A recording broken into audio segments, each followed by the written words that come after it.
Subscribe please. আমাৰ এটা কথা ক'বলৈ আহিছোঁ, ভিডিঅ'টো প্ৰথমতে লাইক কৰি দিব আৰু শ্বেয়াৰ কৰি দিব। মানে বাহিৰত মই বহুত চাহৰ কাৰণে বহুত পাগল, বাহিৰত সদায় চাহখন খোৱা গধূলি ভালকৈ বনায়। আমাৰ অসমত যিটো চাহৰ টেষ্ট আৰু গন্ধ না, বাহিৰত কোনো জেগাত এনেকুৱা অসমৰ নিচিনা চাহ বনাব নোৱাৰে।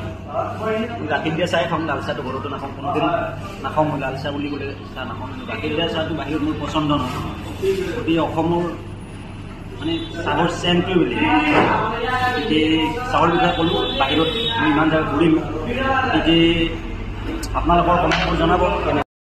এতিয়া মই এখন দোকানত মানে সোমালোঁ, এখন চিটিত সোমালোঁ, ক'লোঁ চাহ 3 কাপ চাই দিলোঁ বোলা। চাই বনানে কি বোলা আছিলে কফি বনাই দিয়ে, মানে কফি বনাই দিছে। চাহৰ জেগাত কফি বনাই দিছে। আপুনি ভাবক কেনেকুৱা চাহ বনাব ইয়াত, চাহৰ জেগাত কফি বনাই দিছে। গতিকে তেনেকুৱা মানে এক্সপিৰিয়েঞ্চ হৈ থাকে।